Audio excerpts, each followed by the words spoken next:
ಬಹಿರಂಗ ಸವಾಲ್ ಹಾಕ್ತೀನಿ ನಗರ ಶಾಸಕರಿಗೆ ನಾನು. ಬಹಿರಂಗ ವೇದಿಕೆ ಇದೆ ಅಂಬೇಡ್ಕರ್ ಸರ್ಕಲ್ ಅಲ್ಲಿ, ಇದೇ ವೇದಿಕೆಗೆ ಬರ್ರಿ. ನಗರ ಶಾಸಕರನ್ನ ಅವರು ಕ್ಷಮೆ ಕೇಳುವವರೆಗೆ ಯಾವುದೇ ಸಭೆ ಸಮಾರಂಭಗಳಿಗೆ ನೀವು ಕರಿಲೇಬೇಡ್ರಿ ಅಂತ ಗೊತ್ತಾಗ್ತದ ಅವ್ರು ಮಾಡಿ ತಪ್ಪು. ಅಂದ್ರೆ ಏನ್ರಿ ಮಾನ್ಯ ನಗರ ಶಾಸಕರೇ? ಪಬ್ಲಿಕ್ ಕಾ ಪೈಸಾ ಪ್ರೈವೇಟ್ ಮೇಲೆ ಲೂಟೋ ಯೋಜನೆಯನ್ನ ನೀವು ಇವತ್ತು ಕೆಲ ರಾಜಕೀಯ ಮಂತ್ರಿ ಕಡೆ ರೊಕ್ಕ ತಿಂತಾರ, ಸಂಜಾಗಣ ಪೇಮೆಂಟ್ ತಗೋತಾರ. ಇದು ಶೋಭೆ ತರೋದಲ್ಲ ಮಾನ್ಯ ಶಾಸಕರೇ, ನಿಮಗೆ ಶೋಭೆ ತರೋದಲ್ಲ. ವಿಜಯಪುರದ ವರ್ತಕರನ್ನ ಸಹಿ ಮಾಡಿದ್ರಿ, ನೀವು ಪೂಜ್ಯರನ್ನ ಸಹಿ ಮಾಡಿದ್ರಿ. ಇಂಗ್ಲಿಷ್ ಮೀಡಿಯಂ ಸ್ಕೂಲಿಗೆ ರಾಘವಣ್ಣಿಗೇರಿ ಇಲ್ಲಿದ್ದವ್ರು ಯಾಕೆ ಕಳಿಸಿದ್ರು? ಸರ್ಕಾರಿ ಶಾಲೆಯ ಪರಿಸ್ಥಿತಿ ಗಂಭೀರ ಆಗ್ಯದ. ಅದಕ್ಕೆ ಕಾರಣ ನೀನು ಮಾನವನ ಭಾವ ಇಟ್ಕೊರಿ. ನೀವು ಶಿವಾನಂದ ಪಾಟೀಲ್ ಇರ್ಬೋದು, ಬಸನಗೌಡ್ರು ಇರ್ಬೋದು, ಯಾವುದೇ ರಾಜಕಾರಣಿ ಇರ್ಬೋದು, ನಿಮ್ಮ ರಾಜಕಾರಣ ನಿಮ್ಮ ಮಟ್ಟಿಗೆ ಇಟ್ಕೊಳ್ರಿ. ಅದನ್ನು ತಂದು ಹೋರಾಟಗಾರ ಮೇಲೆ ಹಾಕ್ಬೇಡ್ರಿ.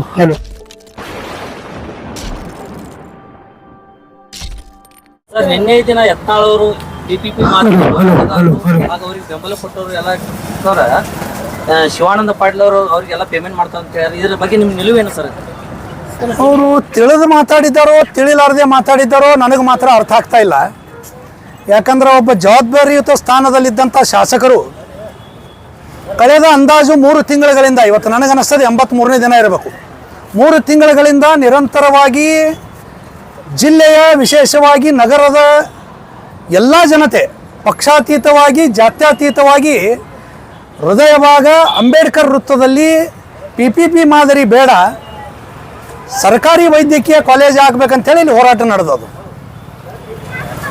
ನನಗೆ ಭಾಳ ಅಚ್ಚರಿಯಾಗಿದ್ದೇನಪ್ಪ ಅಂದ್ರೆ, ಈ ಹೋರಾಟಕ್ಕೆ ವಿದ್ಯಾರ್ಥಿ ಸಂಘಟನೆಗಳು, ದಲಿತ ಸಂಘಟನೆಗಳು, ಕರ್ನಾಟಕ ರಕ್ಷಣಾ ವೇದಿಕೆ, ಮಹಿಳಾ ಸಂಘಟನೆಗಳು, ರೈತ ಸಂಘಟನೆಗಳು, ಅಂಗವಿಕಲರು ಅಂದರೆ ದಿವ್ಯಾಂಗರ ಒಂದು ಸಂಘಟನೆ, ಮಹಿಳಾ ಸಂಘಟನೆಗಳು, ಅವರಿವರೆನ್ನದೇ ಮಠಾಧೀಶರು ವಿಶೇಷವಾಗಿ ಭಾಗಿಯಾಗಿದ್ದಾರೆ. ಅನೇಕ ವಿವಿಧ ಮಠಾಧೀಶರು, ಗಣ್ಯ ವ್ಯಾಪಾರಸ್ಥರು, APMCಯ ವರ್ತಕರು, ಇವರೆಲ್ಲರಿಗೂ ನೀವು ಅಸಹ್ಯ ಮಾಡಿದಿರಲ್ಲ.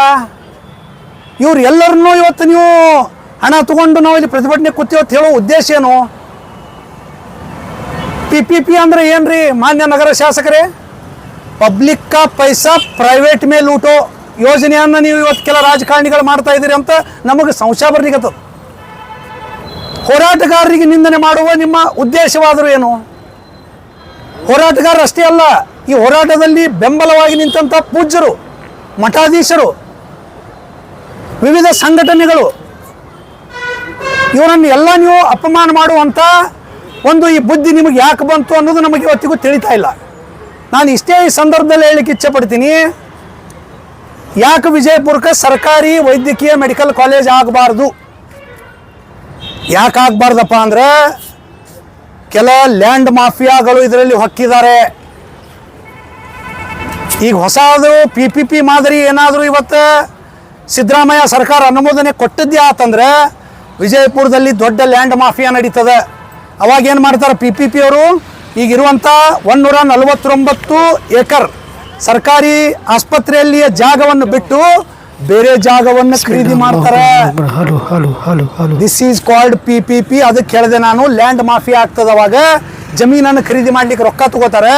ಸಾರ್ವಜನಿಕರ ದುಡ್ಡನ್ನು, ಟ್ಯಾಕ್ಸ್ ಕಟ್ಟಿದಂಥ ದುಡ್ಡನ್ನು ಕೊಳ್ಳೆ ಹೊಡೆಯುವಂಥ ಒಂದು ವ್ಯವಸ್ಥಿತ ಸಂಚನ್ನು ರೂಪಿಸಿದ್ದಾರೆ. ಸರ್, ನಿಮ್ಮ ಮಾತಿನ ಅರ್ಥ ಏನಪ್ಪ ಅಂತ 152 ಎಕರೆ ಐತಲ್ಲ, ಅದನ್ನು ಎಲ್ಲ ರಾಜಕಾರಣಿ ಕೂಡಿ ಹಾಕಬೇಕು ಅಂತ ವಿಚಾರ ಮಾಡ್ಯಾರ. ಇದು ಇದ್ದಾಗ ಯಾಕೆ ನೀವು ಇನ್ನೊಂದು PPP ಮಾಡ್ಲಿಕ್ಕತ್ತೀರಿ ಅಂತ? ಟ್ರಾಮಾ ಸೆಂಟರ್ ಅದ, ಅಲ್ಲೇ ನರ್ಸಿಂಗ್ ಕಾಲೇಜ್ ಅದ, ಆರ್ಥೋಪೆಡಿಕ್ ಸೆಂಟರ್ ಅದ, ಭವ್ಯವಾದಂಥ ಕಟ್ಟಡವನ್ನು ಕಟ್ಟಿಕೊಟ್ಟಿದ್ದಾರೆ ಹಿಂದಿರುವಂಥ ಸಚಿವರು. PPPಗೆ ಯಾಕೆ ಹೋಗ್ತಾ ಇದ್ದೀರಿ? ಉದ್ದೇಶ ಏನು? ಮಾನ್ಯ ಮುಖ್ಯಮಂತ್ರಿಗಳಿಗೆ ಇದ್ರ ಬಗ್ಗೆ ಮಾಹಿತಿ ಹೋದೋ ಇಲ್ಲೋ? ಅಧಿವೇಶನ ನಡೆದದ. ತಮ್ಮ ಮಾಧ್ಯಮಗಳ ಮುಖಾಂತರ ನಾನು ಮುಖ್ಯಮಂತ್ರಿಗಳ ಗಮನಕ್ಕೆ ತರಲಿಕ್ಕೆ ಇಚ್ಛೆ ಪಡ್ತೀನಿ. 149 ಎಕರೆ ಸಾಕೇನ್ರಿ? ಅಷ್ಟು ಜಾಗ ಬಿದ್ದದ. ಇದಕ್ಕಿಂತ ಹೆಚ್ಚಿನ ಜಾಗವನ್ನು ನೀವು ಬೇರೆ ಕಡೆ ಖರೀದಿ ಮಾಡಿದ್ರೆ ಅರ್ಥ ಏನು? ಅದಕ್ಕಲ್ಲೇ ಹೇಳಿದೆ ನಾನು, ಪಬ್ಲಿಕ್ ಕಾ ಪೈಸಾ ಪ್ರೈವೇಟ್ ಮೇಲೆ ಲೂಟೋ. ಯಾರನ್ನು ಖುಷಿಪಡಿಸೋಕ್ಕೋಸ್ಕರ ಈ ಸರ್ಕಾರಿ ಆಸ್ಪತ್ರೆಯಲ್ಲಿರುವಂಥ ಜಾಗವನ್ನು ಬಿಟ್ಟು ನೀವು ಬೇರೆ ಜಾಗ ತೊಗೊಂಡು PPP ಮಾಡ್ಲಿಕ್ಕೆ ಹೊಂಟೀನಿ. ಇದ್ರ ಉದ್ದೇಶ ಆದರೂ ಏನು? ನಾನು ಇಷ್ಟೇ ಕೇಳ್ತೀನಿ, ಕೇವಲ ಬಡ ವಿದ್ಯಾರ್ಥಿಗಳಿಗೆ ಮಾತ್ರ ಅದು ಉಪಯೋಗ ಆಗಂಗಿಲ್ಲ. ವೈದ್ಯಕೀಯ ಶಿಕ್ಷಣ ಪಡೆಯುವಂಥದ್ದು ಏನು ಇವತ್ತು ಮಿರಾಜ್, ಸಾಂಗ್ಲಿ, ಮುಂಬೈ, ಬೆಂಗಳೂರಿಗೆ ಹೋಗ್ತಾರಲ್ಲ ರೋಗಿಗಳು ದೊಡ್ಡ ದೊಡ್ಡ ಚಿಕಿತ್ಸೆಗಾಗಿ, ಅವರಿಗೆ ವಿಜಯಪುರದಲ್ಲೇ ನಾಳೆ ಒಂದು ಸರ್ಕಾರಿ ವೈದ್ಯಕೀಯ ಕಾಲೇಜ್ ಆದರೆ ಇಲ್ಲೇ ಚಿಕಿತ್ಸೆ ಕೊಡ್ಬೋದು. ಇಲ್ಲಿ ಕೂತಂಥವ್ರು ಯಾರ ಮಕ್ಕಳಿಗೂ ವೈದ್ಯಕೀಯ ಸೀಟ್ ಬೇಡ. ಇವತ್ತು ನಾನೇ ಹೇಳ್ತೀನಿ, ನನ್ನ ಮಗ ಇದ್ದಾನೆ ಒಬ್ಬ, ಅವನಿಗೂ ನಾವು ವೈದ್ಯನನ್ನಾಗಿ ಮಾಡ್ಲಿಕ್ಕೆ ಹೊಂಟಿಲ್ಲ. ಅವನನ್ನು ಕೂಡ ನಾನು ಬರುವಂಥ ದಿನಗಳಲ್ಲಿ ಭಾರತೀಯ ಸೇನೆಗೆ ಸೇರಿಸ್ತೀನಿ. ಈ ಹೋರಾಟಕ್ಕೆ ನಾವು ವೈದ್ಯಕೀಯ ಕಾಲೇಜಿನ ಹೋರಾಟಕ್ಕೆ ಬಡವರ ಮಕ್ಕಳಿಗಾಗಿ ನಾವೆಲ್ಲ ಸೇರಿದ್ದೇವೆ. ಇಲ್ಲೇ ನಮ್ಮ ಎಲ್ಲ ಮುಖಂಡರು ಏನಿದೆ ಪಕ್ಷಾತೀತವಾಗಿ ಬಡವರ ಮಕ್ಕಳಿಗಾಗಿ ಇಲ್ಲಿ ಸೇರಿದ್ದಾರೆ. ಅವ್ರಿಗೆ ನೀವು ರೊಕ್ಕ ತೊಗೊಂಡು ಮಾಡ್ತಾರಂದ್ರೆ ಅರ್ಥ ಏನು? ಸರ್, ಮಾನ್ಯ ಶಾಸಕರು ಇನ್ನೊಂದು ಹೇಳ್ತಾರೆ ಏನಂತಂದ್ರೆ ನಾನು PPP ಬೇಕಂತ ಹೇಳಿಲ್ಲ. ನಾನು ಸದನದಾಗ ನಮಗೂ ಸರ್ಕಾರಿ ಮೆಡಿಕಲ್ ಕಾಲೇಜ್ ಬೇಕಂತ ಹೇಳ್ತಾರೆ. ಶರತ್ ಪ್ರಕಾಶ್ ಅವರು ಏನಿದ್ರು ಇಲ್ಲ ನಿಮ್ಮ ಜಿಲ್ಲೆ PPP ಮಾದರಿ ಮೆಡಿಕಲ್ ಕಾಲೇಜ್ ಈಗಾಗಲೇ ಮಂಜೂರಾಗಿದೆ ಅಂತಂದ್ರೆ ನಾವು ಯಾರೇ ಹೂಡಿಕೆ ಮಾಡ್ತೀವಿ ಅಂತಂದ್ರೆ ನಾವು 5 ಕೋಟಿ ರೂಪಾಯಿ ಹೂಡಿಕೆ ಮಾಡ್ತೀನಿ ಅಂತೇಳಿ ಅಂತ ಹೇಳಿದ್ರು. ಅದನ್ನು ಅವರು ಸರ್ಕಾರಿ ವೈದ್ಯಕೀಯ ಕಾಲೇಜಿಗೆ ಬೇಡಿಕೆ ಇಟ್ಟಿದ್ರಪ್ಪ ಅಂದ್ರೆ ಅದನ್ನು ನಾನು ಸ್ವಾಗತ ಮಾಡ್ತೀನಿ. ನನಗೆ ಪ್ರಶ್ನೆ ಬಂದಿದ್ದು ಅದು ಅಲ್ಲ. ಇಲ್ಲಿ ಕೂತಂಥ ನಿರಪರಾಧಿ ಹೋರಾಟಗಾರನ ರೊಕ್ಕ ತೊಗೊಂಡು ಹೋಗ್ತಾರೆ, ಪೇಮೆಂಟ್ ಗಿರಾಕಿದಾವ, ಪ್ರೂವ್ ಮಾಡಿರಿ. ನಾ ಇವತ್ತು ಬಂದೀನಿ. ಇವತ್ತು ಇದೇ ಬಂದ ತಕ್ಷಣ ಕೇಳಿದರು. ಮೊದಲ ಹೋರಾಟ ನಾನು ABP ಇದವ್ರು ಇಲ್ಲಿ ಬಂದಾಗ ಇಲ್ಲಿ ಏನು ನಡೆದದಂತ ನೋಡಿ ನಿಂತು ಹೋರಾಟಕ್ಕೆ ನನ್ನೇನವ್ರು ಇದು ಮಾಡಿರಲಿಲ್ಲ. ಇಲ್ಲಿ ಏನು ನಡೆದದಂತ ನಿಂತು ನೋಡಿ ಅವ್ರು ಹೋರಾಟದ ಸರಿ ಅದ ಒಂದು ಸ್ಟೇಟ್ಮೆಂಟ್ ಕೊಟ್ಟಂಥ ವ್ಯಕ್ತಿ ನಾನು. ಇಲ್ಲಿ ನನಗೊಂದು 100 ಕೋಟಿ ಸಿಗ್ತದನು ಯಾರು ಲಿಕ್ಕತ್ತಿಲಿಕ್ಕತ್ತಾರ ಚೆಕ್ ಮಾಡ್ಲಿಕ್ಕೆ ಬಂದಿನ ಇವತ್ತು. ಏನದು ಮಾತಾಡೋದಂದ್ರೆ ಇಲ್ಲಿ ರೈತ ಹೋರಾಟಗಾರ ಅದಾರ, ಕನ್ನಡ ಪರ ಸಂಘಟನೆಗಳದಾರ, ದಲಿತ ಸಂಘಟನೆಗಳದಾವ, ಅನೇಕರು ಅದಾರ. ಹೆಸರು ಹೇಳಲಿಕ್ಕೆ ಹೋಗಲ್ಲ. ನಾ ಸಾಕಷ್ಟು ಪಕ್ಷಾತೀತವಾಗಿ ಮಾಡ್ಲಿಕ್ಕತ್ತಾರ. ಹೋಗಿ ಆ ಮಂತ್ರಿ ಕಡೆ ರೊಕ್ಕ ತಿಂತಾರ, ಸಂಜೆ ಆಗಣ ಪೇಮೆಂಟ್ ತಗೋತಾರ.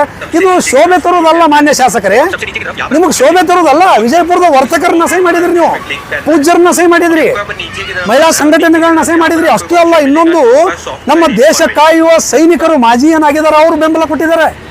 ದೇಶ ಕಾಯುವ ಸೈನಿಕರಿಗೆ ಹೋರಾಟಕ್ಕೆ ಬಂದು ಬೆಂಬಲ ವ್ಯಕ್ತಪಡಿಸಿದ್ದಾರೆ. ಅವ್ರ ಕ್ಷಮೆಯನ್ನ ಬೇಷರತ್ತಾಗಿ ಕ್ಷಮೆ ಕೇಳಬೇಕು ನೀವು.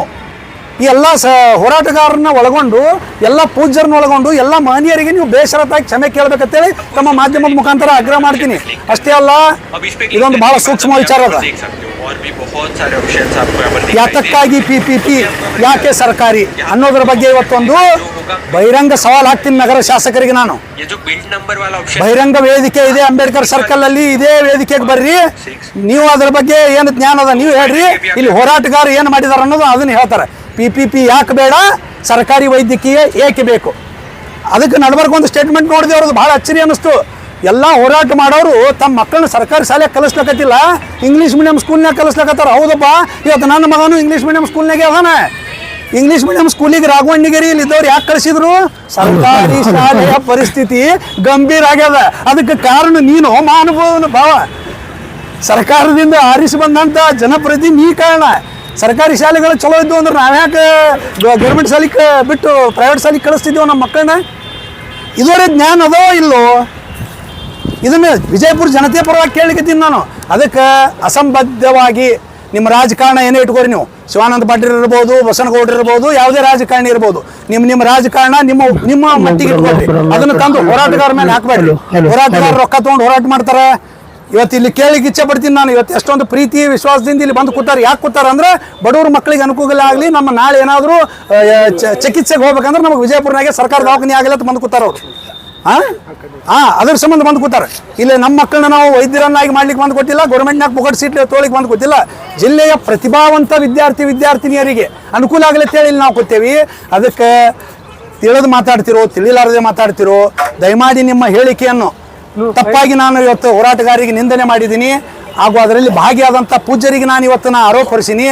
ಬೇಷರತ್ತು ಕ್ಷಮೆ ಕೇಳ್ರಿ. ಇಲ್ಲಿಕಂದ್ರೆ ವಿಜಯಪುರ ಜನತೆಗೆ ನಾನು, ಸ್ವಾಭಿಮಾನಿ ಜನತೆಗೆ ನಾನು ಆಗ್ರಹ ಮಾಡ್ತೀನಿ. ವಿಜಯಪುರದ ಸ್ವಾಭಿಮಾನಿ ಜನತೆಗೆ ತಮ್ಮ ಮಾಧ್ಯಮದ ಮುಖಾಂತರ ಆಗ್ರಹ ಮಾಡ್ತೀನಿ.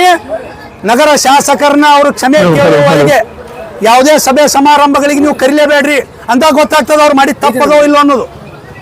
ಅದಕ್ಕೆ ದಯಮಾಡಿ ಇದರಲ್ಲಿ ಮಾನ್ಯ ಶಾಸಕರೇ ರಾಜಕೀಯ ಮಾಡಬೇಡ್ರಿ. ನಿಮ್ಮ ಬಗ್ಗೆ ಗೌರವವಾದ ಒಬ್ಬ ಜನಪ್ರತಿನಿಧಿ ಅದಿರಿ. ಅದಕ್ಕೆ ನಿಮ್ಮ ಹೇಳಿಕೆಯನ್ನು ಹಿಂಪಡೆದು ಬೇಷರತ್ತಾಗಿ ಹೋರಾಟಗಾರರು ಹಾಗೂ ಎಲ್ಲ ಹೋರಾಟಕ್ಕೆ ಬೆಂಬಲ ನೀಡಿದಂಥ ಜನತೆಯನ್ನು ಕ್ಷಮೆಯನ್ನು ಕೋರಬೇಕಂತೇಳಿ ತಮ್ಮೆಲ್ಲರ ಮುಖಾಂತರ ನಾನು ಆಗ್ರಹ ಮಾಡ್ತೀನಿ.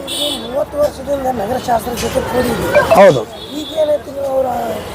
PPP ವಿರುದ್ಧ ನಾನು ಈಗಾದರೂ ಆಗಿಲ್ಲ. ನಾನು ಯಾರು ವಿರೋಧ ಅಲ್ಲ, ನಾ ರಾಜಕಾರಣಿನೂ ಅಲ್ಲ. ಯಾರು ಒಳ್ಳೆ ಕೆಲಸ ಮಾಡಿದಾಗ ಹಿಂದೆ ನಾನು ನಮ್ಮದೇ BJP ಸರ್ಕಾರ, ನಾ BJP ಯುವ ಮೋರ್ಚಾ ಅಧ್ಯಕ್ಷನಾಗಿ ಕೆಲಸ ಮಾಡಿದ್ದೀನಿ. ಹಿಂದೆ ಕೂಡ ನಾನು ಅನೇಕ ಸಾಮಾಜಿಕ ಹೋರಾಟಗಳನ್ನು ಮಾಡಿದ್ದೀನಿ.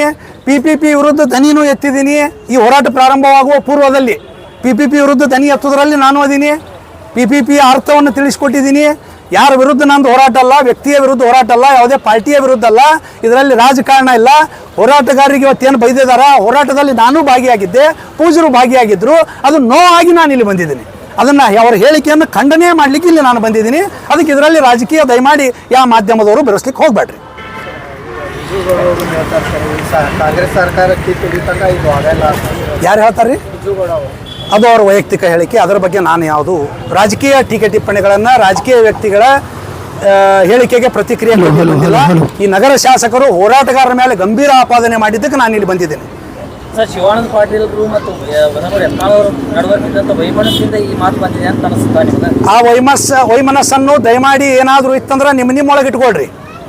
ಅದನ್ನು ತಂದು ಹೋರಾಟಗಾರ ಮೇಲೆ ಹಾಕೋದು, ಪೂಜ್ಯರ ಮೇಲೆ ಹಾಕೋದು, ನಮ್ಮ ಎಲ್ಲ ಸಂಘಟನೆಗಳ ಮೇಲೆ ಹಾಕೋದು ನೀವು ಮಾಡಬೇಡ್ರಿ. ನಿಮ್ಮದು ನೀವು ಏನದ ಅದು ಮಾಡ್ಕೋರಿ. ನಾವು ನಿಮ್ಮ ಜಗಳದೊಳಗೆ ನಾವು ಭಾಗಿಯಾಗ್ಲಿಕ್ಕೆ ಹೋಗಂಗಿಲ್ಲ. ಈ ಹೋರಾಟಗಾರರು ರೊಕ್ಕ ತಿಂದು ಮಾಡ್ತಾರೆ, ಸಂಜೆಗೆ ಹೋಗೋಣ ಪೇಮೆಂಟ್ ತೊಗೋತಾರೆ. ಹಂಗಂದ್ರೆ ನೀವು ಮಾಡಿದಂಥ ಹೋರಾಟಕ್ಕೆ ನೀವು ಪೇಮೆಂಟ್ ತೊಗೊಂಡು ಮಾಡ್ತಿದ್ರಿ ಅನ್ನೋದು ಈ ಹೋರಾಟಗಾರ ಕೇಳಕತ್ತಾರೆ. ಇವತ್ತು ಕೇಳ್ಯಾರ ಅವರು, ಹಾಂ ಕೇಳ್ತಾರೆ. ಏನು ಆಧಾರ ಅದ? ಅದಕ್ಕೆ ದಯಮಾಡಿ ಮಾನ್ಯ ಶಾಸಕರೇ ತಕ್ಷಣ ನಿಮ್ಮ ಹೇಳಿಕೆಯನ್ನು ವಾಪಸ್ ಪಡಿಬೇಕು. ವಿಜಯಪುರ ಜನತೆಗೆ ಬಹಿರಂಗವಾಗಿ ಕ್ಷಮೆ ಕೇಳಬೇಕು. ಇಲ್ಲಿಕಂದ್ರೆ ವಿಜಯಪುರ ಜನತೆ ಬರುವಂಥ ದಿನಗಳಲ್ಲಿ ತಾವು ಕ್ಷಮೆ ಕೇಳದೇ ಇದ್ರೆ ಏನು ಉತ್ತರ ಕೊಡಬೇಕನ್ನೋದು ಅವರು ನಿರ್ಣಯ ಮಾಡುವಂಥ ಶಕ್ತಿ ಜನತೆಯ ಕೈಯಲ್ಲಿದೆ ಅನ್ನೋ ಎಚ್ಚರಿಕೆಯನ್ನು ತಮ್ಮ ಮಾಧ್ಯಮದ ಮುಖಾಂತರ ನಾನು ಕೊಡಲಿಕ್ಕೆ ಇಚ್ಛೆಪಡ್ತೀನಿ. ಮುಂದಿನ ದಿನಮಾನಗಳಲ್ಲಿ ಹೋರಾಟ ಯಾವ ರೀತಿ ಇರ್ತದೆ?